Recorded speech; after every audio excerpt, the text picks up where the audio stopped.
بیان فرمایا گیا انا لکل شین ثقالہ، ہر شے کا زنگ کسی نہ کسی شے سے اترتا ہے۔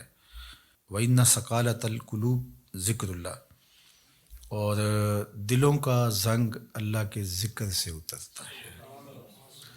ذکر الہی کرنے سے دل نور پاتے ہیں اور زنگ اترنا شروع ہو جاتا ہے۔ اور آقا کریم نے یہ بھی ارشاد فرمایا وَمَا مِن شَيْءٍ أَنْجَى مِنْ عَذَابِ اللَّهِ مِنْ ذِكْرِ اللہ، اللہ کے عذاب سے نجات دینے والی ذکر الہی سے بڑی کوئی چیز نہیں ہے۔ سب سے زیادہ اللہ کے عذاب سے جو نجات دیتا ہے وہ اللہ کا ذکر ہے۔ تو کثرت ذکر دلوں کا زنگ اتارتا ہے اور اللہ کی معرفت کا نور نصیب ہوتا ہے۔ حضرت یحییٰ بن معاذ رضی اللہ تعالیٰ عنہ فرماتے ہیں کہ دل زنگ آلود ہو جائیں، بیمار پڑ جائیں اور غفلت کے مرض میں مبتلا ہو جائیں تو 5 اشیاء ایسی ہیں جو دلوں کو شفا دیتی ہیں، دلوں کا علاج ہے اور دلوں کو جلا بخشتی ہیں۔ تو فرمایا سب سے پہلے تو قراءۃ القرآن بالتفکر، تفکر کے ساتھ قرآن مجید کی تلاوت کرنا، جو کہ حدیث پاک میں ابھی آپ نے سماعت کیا۔ اور دوسرا فرمایا وخلاء البطن، اور پیٹ کا خالی ہونا۔ بھرے ہوئے پیٹ غفلت کا سبب بنتے ہیں، اس لیے کثرت کے ساتھ روزے رکھنے چاہیے۔ روزہ اللہ جل شانہ کی قربت کا ذریعہ ہے اور تقوی کا نور دیتا ہے اور باطن کی جلا کا سبب اور ذریعہ ہے۔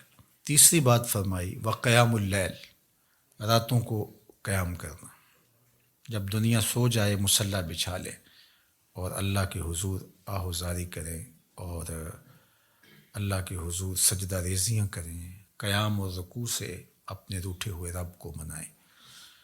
اس سے دلوں کے زنگ اترنا شروع ہو جائیں گے اور دل اللہ کی معرفت کا رنگ پکڑنا شروع کر دیں گے۔ اور چوتھی چیز انہوں نے بیان فرمائی وَالتَّضَرُّعُ عِنْدَ السَّحَرِ، سحری کے وقت مصلی کے اوپر بیٹھ کے رونا۔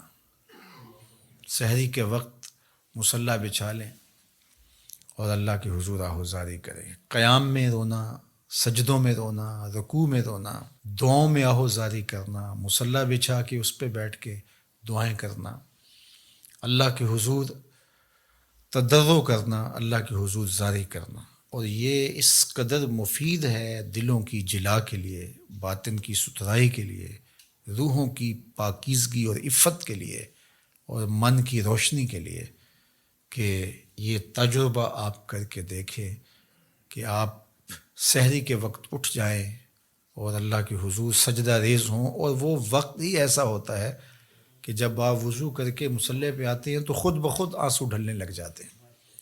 ایک درد اور کیفیت ان لمحوں کے اندر رکھی گئی ہے۔ اور 5ویں چیز جو ارشاد فرمائی گئی وَمُجَالَسَةُ الصَّالِحِينَ، نیک لوگوں کی صحبت۔ حضرت مجدد الفسانی علیہ رحمہ فرماتے ہیں کہ نیک لوگوں کی صحبت کبریت احمر کا درجہ رکھتی ہے، سرخ گندک کی طرح ہے، اور ان کی صحبت دلوں کو پاک کرتی ہے، صفائی دیتی ہے، ستھرائی دیتی ہے۔ اور آج کی تاریخ میں دنیا اس بات کو تسلیم کرتی ہے کہ جو لوگ موجود ہوتے ہیں ان کے ابدان سے کچھ شعائیں نکلتی ہیں، حتیٰ کہ کافر کے اندر سے بھی کچھ شعائیں نکلتی ہیں جو اپنے پاس بیٹھنے والوں پر اثر انداز ہوتی ہیں۔ تو اسیری لہریں نکلتی ہیں مختلف لوگوں کے وجود سے، تو اگر وہ اچھا ہوگا تو اس کے اثرات لوگوں کے اوپر مرتب ہوں گے، اور اگر وہ برا ہوگا تو اس کے اثرات برے اس کے اوپر مرتب ہوں گے۔ اور یہ ایسا تجربہ ہے کہ جو آپ کر سکتے ہیں۔ اچھے لوگوں کی صحبت میں بیٹھنا اٹھنا شروع کریں، خود بخود آپ محسوس کریں کہ ایک اندر کچھ اتر رہا ہے، نور اتر رہا ہے، روشنی اتر رہی ہے۔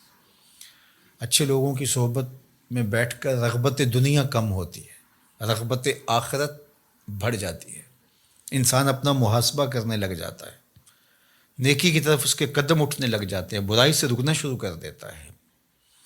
اور برے لوگوں کی صحبت میں بیٹھنا شروع ہوں گے تو آپ کی نمازیں چھوٹنے لگ جائیں گی، آپ کی نظر میں ناپاکیزگی آنے لگ جائے گی، آپ کی سوچوں میں آوارگی آنے لگ جائے گی، طلب دنیا بڑھنا شروع ہو جائے گی، تکبر، رونت، غرور، یہ سب کچھ اترنا شروع ہو جائے گا برے لوگوں کی صحبت سے۔ اس لیے برے لوگوں کی صحبت سے ایسے بھاگا جائے جیسے کسی موذی جانور سے بھاگا جاتا ہے۔ رومی نے تو کیا خوب کہا کہ تا توانی دور شو از یار بد، یار بد بدتر بود از مار بد۔ کہا جہاں تک ممکن ہو برے یار سے دور رہے، اور پھر فرمایا کہ برا یار برے سانپ سے بھی برا ہے۔ وہ کیوں؟ کہا کہ سانپ لڑتا ہے تو جان لیتا ہے، برا یار لڑتا ہے ایمان لیتا ہے، آخرت برباد کر دیتا ہے۔ اس لیے اچھے لوگوں کی صحبت کو تلاش کرنا چاہیے، اور اچھے لوگ مل جائیں تو ان کی صحبت کو غنیمت سمجھنا چاہیے۔ مجھے واصف علی واصف مرحوم کا ایک جملہ یاد آیا۔ انہوں نے کہا تھا جس شخص کے بارے میں تمہیں شک ہونا کہ اللہ کے قریب ہے، اس کے نیڑے لگ جاؤ۔ تمہیں شک بھی پڑ جائے کہ یہ بندہ اللہ کے قریب ہے تو پھر اس کے نیڑے لگ جاؤ، اس کی غلامی اختیار کر لو، اس کی نوکری اختیار کر لو، اس کی صحبت اختیار کر لو۔ تو یہ 5 چیزیں حضرت یحییٰ بن معاذ فرماتے ہیں کہ اجڑے ہوئے دلوں کو آباد کر دیتی ہیں، بیمار دلوں کے لیے پیام شفا ہے، اور دلوں کے زنگ اتار کے اللہ کی معرفت کا رنگ دیتی ہیں۔ اور ان میں سے قراءۃ القرآن بالتفکر، دوسرا خلاء الباطن، تیسرا قیام اللیل، اور چوتھا التضرع عند السحر، اور 5واں مجالسۃ الصالحین، نیک لوگوں کی مجلس صحبت۔ میاں صاحب نے بھی کہا تھا صحبت مجلس پیر میرے دی بہتر نفل نمازوں، ہک ہک سخن شریف سونے دا کردہ ماہر مرازوں۔ اللہ اکبر۔ چونکہ ظاہر ہے جو خیر پر مشتمل بندہ ہوگا تو وہ جب بھی بیٹھے گا خیر ہی بانٹے گا۔ الاناؤ یترشع بما فیہ، برتن سے وہی ٹپکتا ہے جو برتن کے اندر ہو۔ تو کسی اچھے آدمی کی صحبت میں آپ بیٹھیں گے تو وہ خیر ہی دے گا، وہ آپ کے لیے رحمت کا سبب و ذریعہ بنے گا۔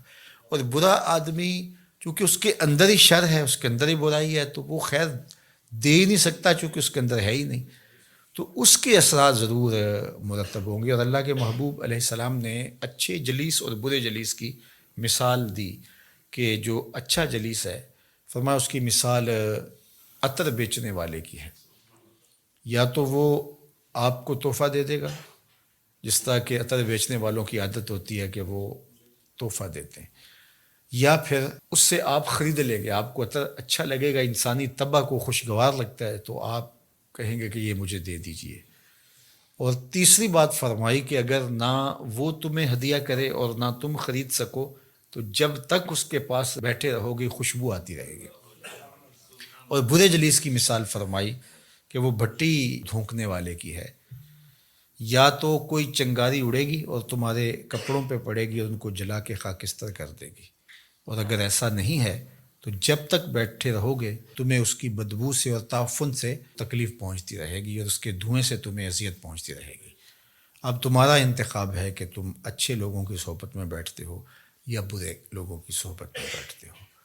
تو دلوں کا علاج پھر اللہ کے ذکر سے ہے، دلوں کا زنگ قرآن مجید کی تلاوت سے اترتا ہے، دلوں کا زنگ قرآن مجید میں غور و فکر کرنے سے اترتا ہے، دلوں کا زنگ اللہ کے ذکر سے اترتا ہے، دلوں کا زنگ کثرت کے ساتھ موت کو یاد کرنے سے اترتا ہے، دلوں کا زنگ سحری کے وقت اٹھ کے اللہ کی حضور آہوزاری کرنے سے اترتا ہے، دلوں کا زنگ صالحین نیک خصلت لوگوں کی صحبت میں وقت گزارنے سے اترتا ہے۔ اللہ ہمارے دلوں کو مصفہ اور مزکہ فرمائے، اور ہمارے باطن کو ستھرائیاں، پاکیزگیاں اور نور و نکہت عطا فرمائے۔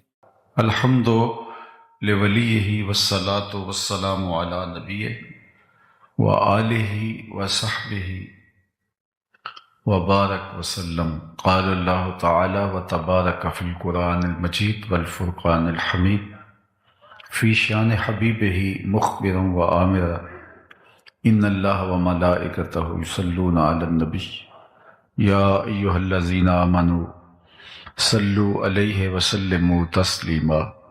اللہم صلی علی سیدنا و مولانا محمد معدن الجود والکرم وآلہ وصحبہ وبارک وسلم۔ حمد و تعریف و توصیف اللہ جل مجدہ الکریم کی ذات بابرکات کے لیے، جو خالق کائنات بھی ہے اور مالک شش جہات بھی۔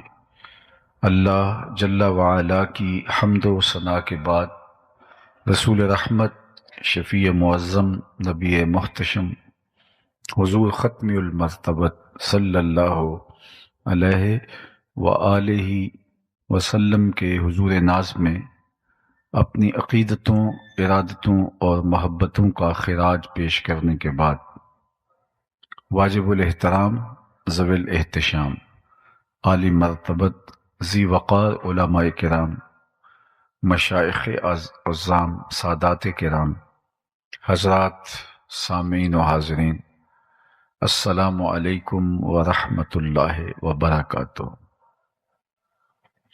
ماہ منور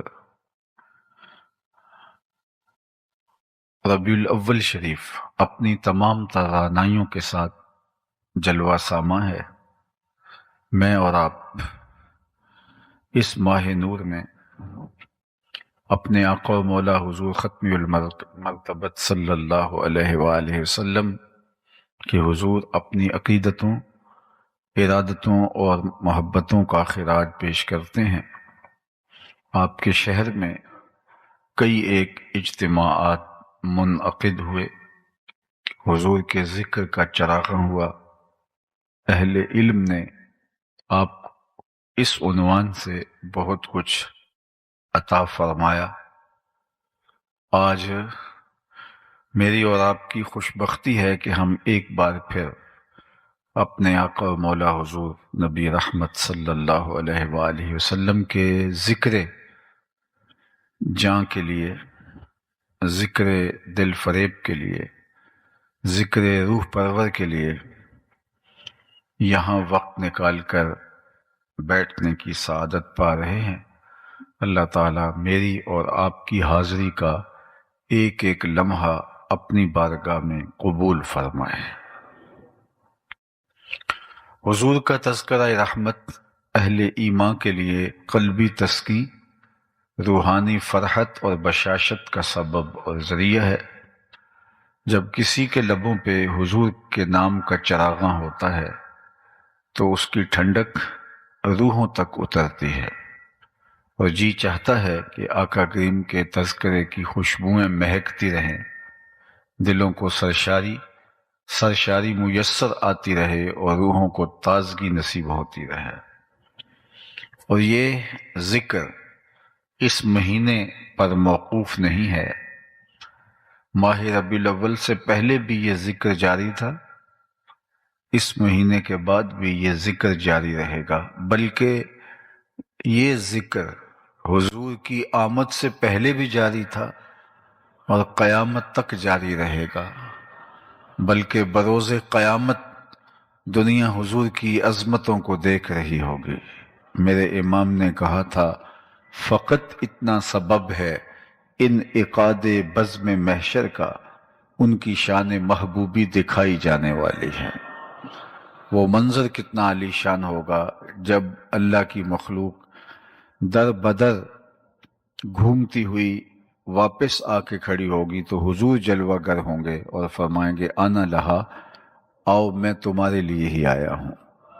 اور لوگوں کی بخشش و مغفرت کا پروانہ لیے حضور تشریف فرما ہوں گے، اللہ کے حضور سجدہ ریزی کریں گے اور اس امت کی بخشش اور نجات کا ذریعہ بنیں گے۔ میرے امام نے یہاں کیا خوب کہا تھا، پیش حق مجدہ شفاعت کا سناتے جائیں گے، آپ روتے جائیں گے، ہم کو ہنساتے جائیں گے، وسعتیں دی ہیں خدا نے دامن محبوب کو، جرم کھلتے جائیں گے اور وہ چھپاتے جائیں گے۔ تو وہ منظر کتنا دل آویز ہوگا، روح پرور ہوگا، ایمان کو تازگی دینے والا۔ تو آج ہم اپنے اس آقا و مولا حضور ختم المرتبت کا شکرانہ ادا کرنے کے لیے یہاں جمع ہے۔ میں ابھی گزشتہ شب ملتان میں یہی کہہ رہا تھا کہ اس وقت دنیا کی آبادی 8 ارب کے قریب ہو گئی ہے، اور 500 سے زائد مذاہب دنیا کے اوپر پائے جاتے ہیں، ان میں الہامی مذاہب بھی ہیں اور غیر الہامی مذاہب بھی ہیں۔ 500 کے قریب دھرم اور مذہب دنیا کے اوپر پائے جاتے ہیں، اور 8 ارب آبادی دنیا کی اس معمورہ ہستی کے اوپر وقوع پذیر ہے۔ میں اور آپ اگر مسلمانوں کے گھر پیدا ہوئے ہیں تو یہ کوئی حادثہ نہیں ہے، یہ کوئی اتفاق نہیں ہے، یہ کوئی ہماری کسی محنت اور نیکی کا ثمرہ نہیں ہے، ہم نے کوئی ٹوکن نہیں دیا تھا کہ اس کے نتیجے میں ہمیں اس امت میں پیدا کیا گیا۔ یہ محض اللہ کا کرم ہے کہ ہم حضور کے غلام بن کے آئے ہیں۔ جب ہم ماں کی بولی بھی نہیں سمجھتے تھے، جب لہجے سے بھی آشنا نہیں تھے، جب حروف کے معانی سے شناسائی بھی نہیں تھی، تو ہمارے کان میں عربی میں اذان دی گئی۔ گویا ہمارے والد مؤذن کو مسجد سے بلا کے لائے اور ہمارے کان میں اذان دلوائی، تو یہ اس بات کا اعلان تھا کہ مبارک ہو، تو حضور کا غلام بن کے آ رہا ہے۔ میری خوش قسمتی میں تیرا امتی، یہ میرے مقدر، میرے بخت کہ میں حضور کا غلام ٹھہرا، یہ آپ کے بخت کہ آپ حضور کے غلام ٹھہرے۔ بری نازم کہ ہستم امتے تو، بری نازم کہ ہستم امتے تو، گناہ گارم و لیکن خوش نصیبم، میں گناہ گار ضرور ہوں لیکن خوش نصیب ہوں کہ مجھے حضور کی امت میں شامل ہونے کا شرف، اعزاز اور عزت نصیب کی گئی، اور اس پر اللہ کا کروڑہ شکر ہے، اللہ کا لاکھ لاکھ شکر ہے، اور ساری زندگی بس شکرانے پہ گزار دی جائے، حق کے شکر ادا نہ ہو۔ عالی مرتبت سامعین، آج کی یہ عظیم الشان کانفرنس جو سیرت النبی صلی اللہ علیہ وآلہ وسلم کے پاکیزہ عنوان کے ساتھ منعقد ہے، سب سے پہلے ہمیں یہ سمجھنا ہوگا کہ سیرت کیا ہے۔ تو سنیے، سیرت کسی شخص کی اصلی حالت کو، بلکہ کسی چیز کی اصلی حالت کو سیرت کہا جاتا ہے۔ کتاب رحمت قرآن مجید اٹھائیے۔ جب حضرت موسیٰ علیہ السلام اللہ کے دین کی دعوت لے کے برسر میدان آئے تو آپ کا معارضہ ممکن نہیں تھا۔ فرعون نے جادوگر بلائے جو اپنے ساتھ منو ٹنوں کے حساب سے رسیاں لے آئے، اور انہوں نے آ کے کھلے میدان کے اندر رسیاں پھینک دیں اور لوگوں کی آنکھوں پہ جادو کر دیا۔ تو لوگوں کو یہ لگ رہا تھا کہ یہ سانپ لہرا رہے ہیں، تو لہراتے ہوئے سانپوں کو دیکھ کر لوگوں کے اندر مرعوبیت پیدا ہوئی۔ تو اللہ نے اپنے پیغمبر حضرت موسیٰ علیہ السلام سے کہا کہ آپ کے ہاتھ میں جو عصا ہے آپ اب اس کو ڈال دیجئے۔ تو جب آپ نے وہ عصا پھینکا تو وہ بہت بڑا اژدہا بن گیا، اور جتنی بھی رسیاں پھینکی گئی تھی ان سب رسیوں کو نگل لیا۔ پھر اس کے بعد جب سمٹتا ہے تو عصا کا عصا، ڈنڈے کا ڈنڈا۔ اب جب وہ سمٹ کے دوبارہ ڈنڈا بننے جا رہا تھا تو وہاں قرآن نے جو لفظ استعمال کیے کہ اللہ نے جب وہ رسیاں نگل لی گئیں اور وہ اژدہا سب کو جو ہے وہ کھا گیا، تو فرمایا کہ اب اس کو پکڑ لیجئے، سَنُعِيدُهَا سِيرَتَهَا الْأُولَى، ہم اس ڈنڈے کو، اس جو اژدہا بنا ہوا ہے، اس کو پلٹا کے دوبارہ اس کی اصلی حالت کی طرف لوٹا رہے ہیں۔ تو وہاں جو قرآن نے لفظ استعمال کیا ہے وہ سیرت کا لفظ استعمال، سَنُعِيدُهَا سِيرَتَهَا الْأُولَى، تو کسی بھی اصلی حالت کو سیرت کہا جاتا ہے۔ تو پھر یہ سمجھ آئی کہ اگر کوئی شخص گاہک سے ہنس ہنس کے بول رہا ہو تو ہم یہ نہیں کہہ سکتے کہ یہ خوش اخلاق ہے، یہ اس کی مجبوری بھی ہو سکتی ہے، کاروباری مجبوری۔ الیکشن کے دنوں میں کوئی امیدوار آپ کو جفیاں ڈال رہا ہو تو یہ اندازہ کرنا مشکل ہے کہ یہ بہت خلیق ہے، بڑا خوش خلق ہے، یہ بڑا انسان دوست ہے۔ اس کی اصلی حالت نہیں ہے، اس وقت غرض کی بنیاد پر اس کی ایک عارضی حالت ہے۔ یہ الیکشن کے بعد دیکھا جائے گا کہ اس کی حالت کیا ہے، اصلی حالت بعد میں کھل کے سامنے آئے گی۔ عمومی طور پہ کسی شخص کی اصلی حالت اس کی بیوی کے سامنے، اس کی ماں کے سامنے، اس کے اہل خانہ کے سامنے ہوتی ہے۔ اس لیے اللہ کے محبوب علیہ السلام نے فرمایا خیرکم لأہلہ وانا خیرکم لأہلی، تم میں سب سے بہتر وہ ہے جو اپنے اہل خانہ کے ساتھ بہتر ہے، اور میں تم میں سب سے زیادہ اپنے اہل خانہ سے بہتر ہوں۔ ازواج مطہرات کے ساتھ حضور کا جو رویہ تھا، حضور علیہ السلام کا جو سلوک تھا، وہ کتنا دل آویز ہے۔ اللہ اکبر، ذرا غور کیجئے، جب حضور کا وصال ہوتا ہے تو حضور کے نکاح میں اس وقت 9 ازواج تھیں، 9 ازواج میں سے کسی ایک کو بھی شکایت نہیں تھی کہ مجھے وقت پورا نہیں ملا، مجھے انصاف نہیں ملا، مجھے میری ضرورتیں میسر نہیں آئیں، اور مجھے شفقتیں میسر نہیں آئیں، اور یہ آسان کام نہیں ہے۔ اور یہ اللہ کے پیارے محبوب صلی اللہ علیہ وآلہ وسلم کی سیرت ہے۔ اور یہ نہیں کہ کوئی فارغ شخص ہو تو وہ ہر ایک کو پورا وقت دے دے، تو یہ بھی چلو بات ماننے میں آ جاتی ہے۔ حضور کی مصروفیت کا عالم ان ایام میں کیا ہے، ذرا ملاحظہ کیجئے۔ یہ جو مدینہ المنورہ کے 10 سال ہیں، میں آپ سے ایک بات کرتا ہوں، ہمارے دیہاتوں میں ایک بات ہوتی ہے، شہر کے لوگ بھی اس مزاج سے آگاہ ہیں، کہ اگر زندگی میں 302 کا ایک کیس آ جائے تو آدھی زندگی کھا جاتا ہے، اگرچہ وہ جھوٹا ہی کیوں نہ ہو۔ 302 کا ایک کیس اگر کسی کے اوپر ڈال دیا جائے تو آدھی زندگی وہ کیس لے جاتا ہے، لیکن ان 10 سالوں کے اندر میرے اور آپ کے آقا و مولا نے 27 جنگیں لڑی ہیں۔ ذرا غور کیجئے، 27 جنگیں لڑی ہیں ان 10 سالوں کے اندر۔ یہ ہے مصروفیت کا عالم، قیامت تک آنے والے انسانیت کو منشور حیات دیا ہے، یہ ہے حضور کی مصروفیت کا عالم۔ اللہ کے محبوب کی زندگی کے روز و شب لوگوں کے اندر گزرتے ہیں، کبھی بازار میں جا نکلتے ہیں اور ان کو اسلوب تجارت سکھاتے ہیں، آنے والے وفود سے ملاقات ہوتی ہے، کبھی لوگوں کی بیمار پرسی کرتے دکھائی دیتے ہیں، کبھی حضور کسی کے جنازے کے لیے تشریف فرما ہو رہے ہیں۔ حضور 5 نمازیں خود پڑھاتے تھے مسجد نبوی کے اندر، صفہ کے چبوترے پہ بیٹھ کے پڑھنے والوں کو سبق حضور خود دیا کرتے تھے۔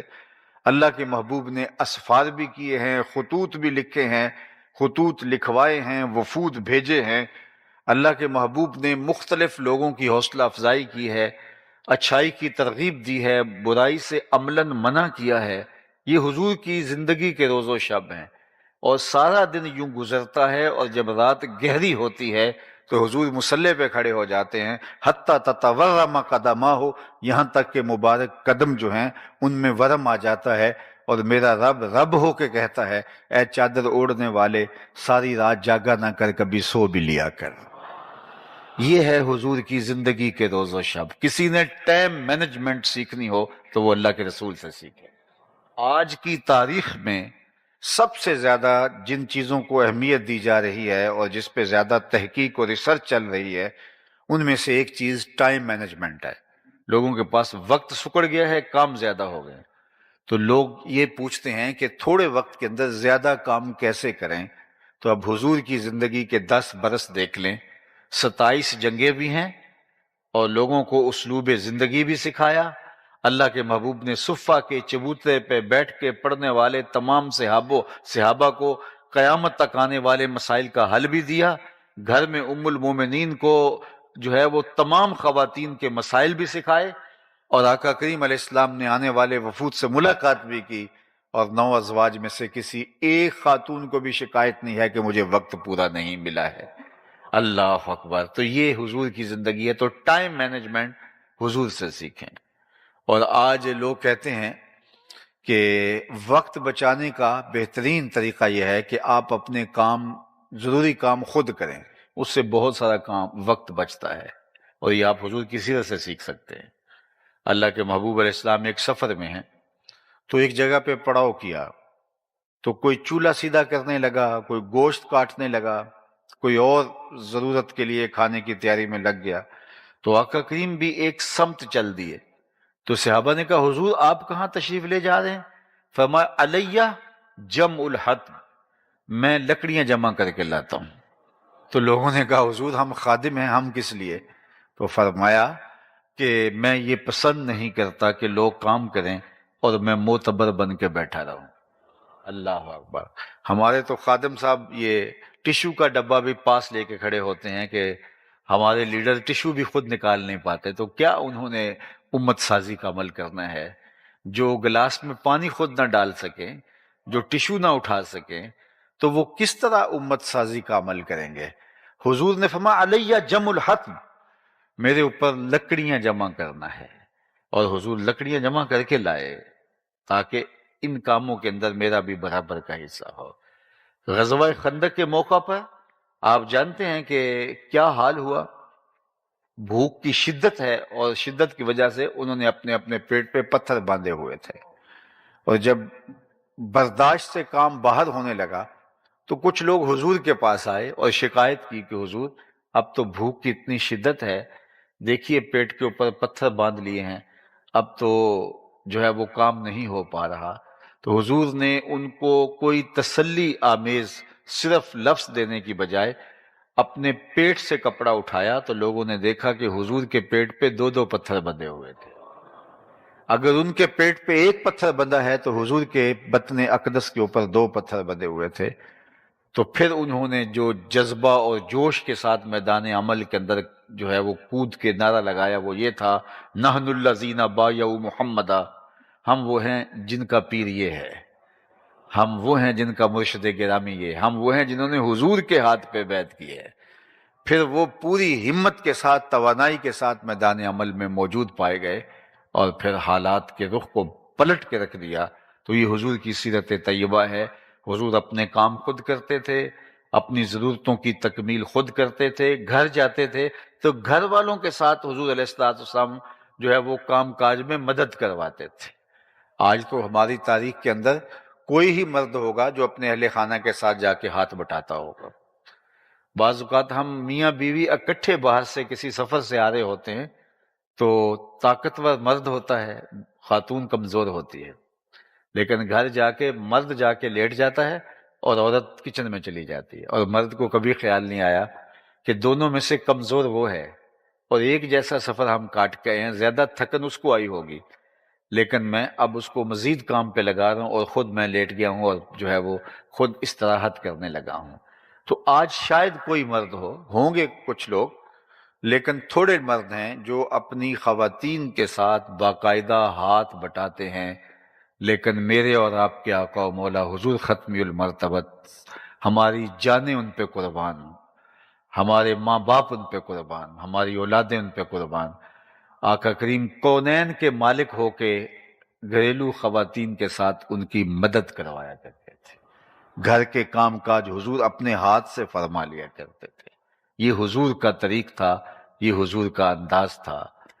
حضرت ام المومنین سیدہ عائشہ رضی اللہ تعالی عنہا فرماتی ہیں، جب ان سے پوچھا گیا کہ آپ ہمیں حضور کی سیرت کے بارے میں کچھ بتائیے، چونکہ میں نے عرض کیا ابتدا میں کہ بیوی سے بہتر مرد کو کوئی نہیں جانتا، خاتون سے زیادہ اس کے شوہر کو کوئی نہیں جانتا۔ تو حضرت عائشہ سے جب پوچھا گیا کہ آپ حضور کی بہت قربت پائی ہے، آپ بتائیے حضور کی سیرت کیا تھی، تو انہوں نے برجستہ جواب دیا کانا خلقہ القرآن، اے مخاطب تو نے قرآن نہیں پڑھا؟ حضور کی سیرت دیکھنی ہے تو دیکھ، جو قرآن کہہ رہا ہے وہی حضور کی سیرت ہے۔ قرآن جہاں روکتا ہے وہاں حضور نہیں پائے جاتے، اور جہاں قرآن دیکھنا چاہتا ہے حضور صف اول میں کھڑے نمایاں نظر آ رہے ہیں۔ حضور کی سیرت قرآن ہے، گویا قرآن اسلام کی تھیوری ہے، اس کا پریکٹیکل دیکھنا ہے تو ذات رسالت مآب صلی اللہ علیہ وآلہ وسلم کو دیکھنا۔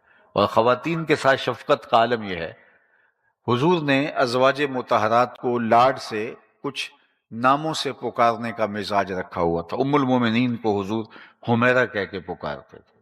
عورت کی، خاتون کی، بیوی کی تھکن اتر جاتی ہے جب مرد اس کو لاڈ سے کسی مخصوص نام سے پکارتا ہے۔ تو اللہ کے محبوب علیہ السلام حضرت عائشہ رضی اللہ تعالی عنہا کو حمیرہ کہہ کے پکارتے تھے۔ تو فرماتی ہیں کہ ایک دن حضور تشریف لائے تو میرے ہاتھ میں آب خورا تھا، پانی کا پیالہ تھا، اور میں پانی پی رہی تھی۔ تو جو ہی حضور گھر میں داخل ہوئے اور مجھے پانی پیتے ہوئے دیکھا تو فرمایا عائشہ تھوڑا سا میرے لیے بھی چھوڑنا۔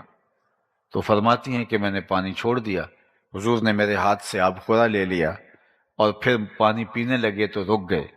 پھر مجھ سے مخاطبت کرتے ہوئے فرمایا عائشہ ذرا بتانا تم نے ہونٹ کہاں لگائے تھے؟ مجھے یہ بتاؤ اگر شوہر کا رویہ بیوی کے ساتھ یہ ہوگا تو گھر جنت کا ٹکڑا نہیں بن جائے گا کہ میں وہاں ہونٹ رکھ کے پینا چاہتا ہوں جہاں تم نے لب لگائے تھے، جہاں تم نے ہونٹ لگائے تھے. یہ ہے شفقت اللہ کے محبوب صلی اللہ علیہ وآلہ وسلم کی. ام المومنین سیدہ عائشہ رضی اللہ تعالیٰ عنہ فرماتی ہیں کہ حضرت خدیجہ الکبریٰ رضی اللہ تعالیٰ عنہ کے وصال کے بعد اللہ کے محبوب علیہ الصلوۃ والسلام ان کا ذکر کرتے، ان کے لیے جانور ذبح کرتے اور گوشت کے ٹکڑے ان کی سہیلیوں کے گھروں میں بھیجتے.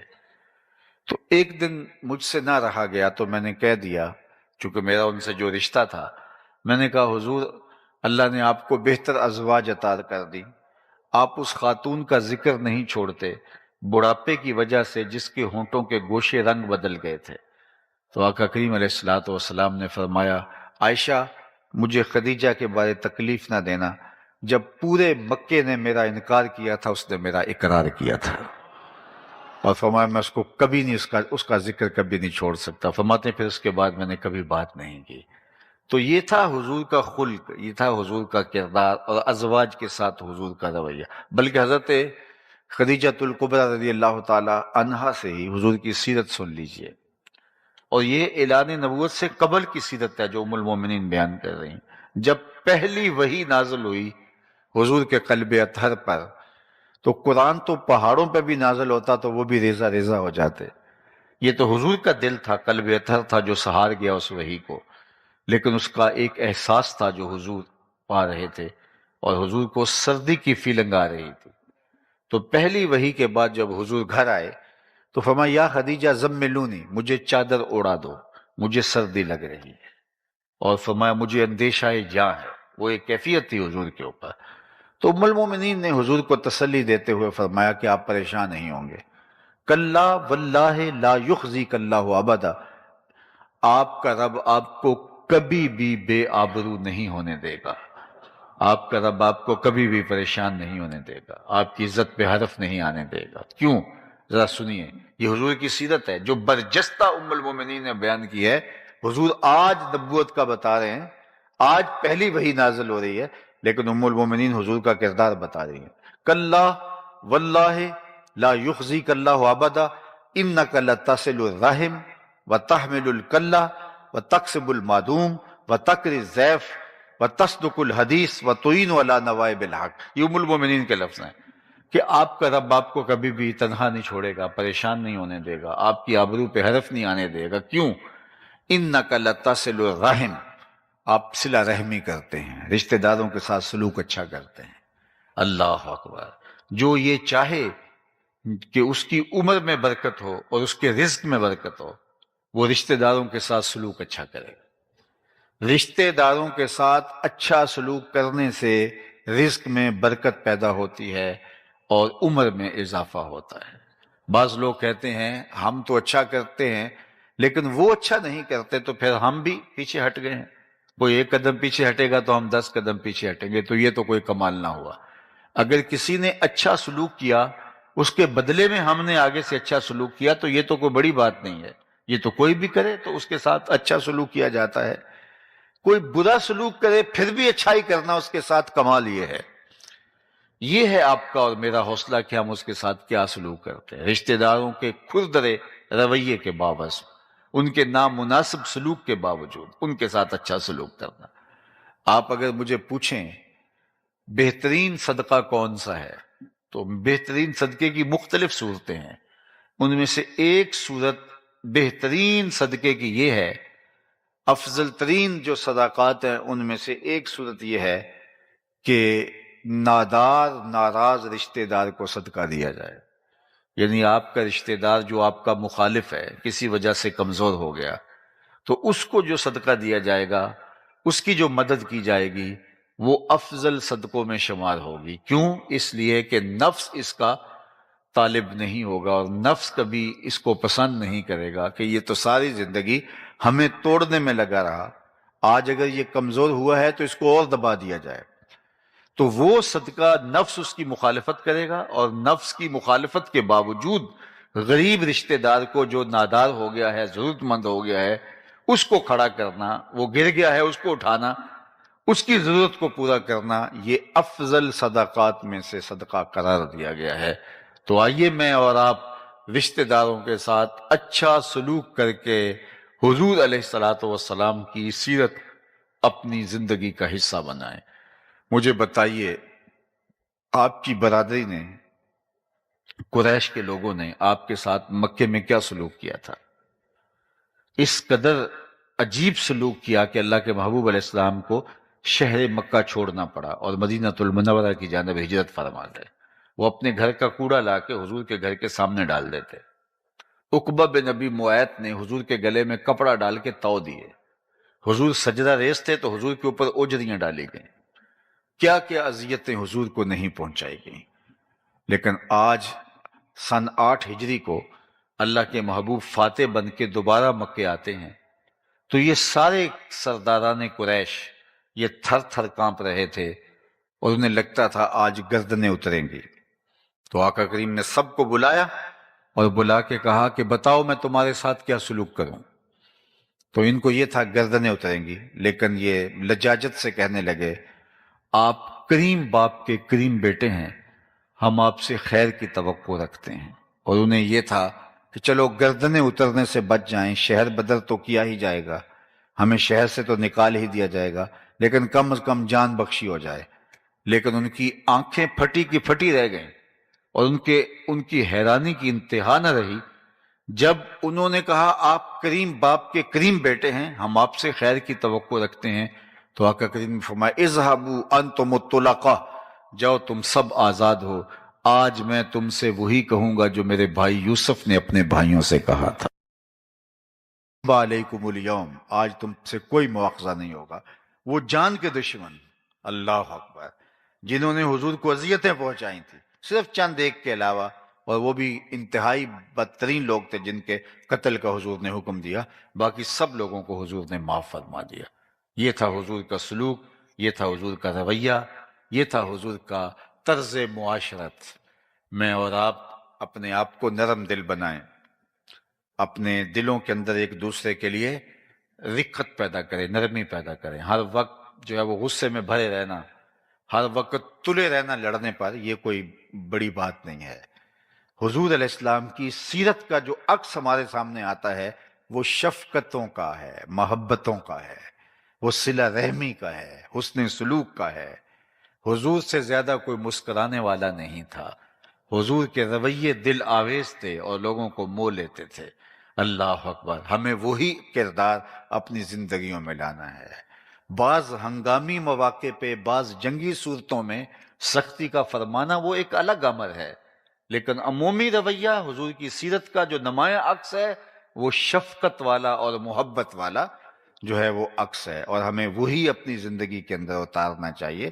ہر وقت جو ہے وہ غصے سے بھرے ہوئے نہ رہیں، اور یہ ہم کہیں کہ ہم بڑے غصے والے ہیں، یہ کوئی بات نہیں۔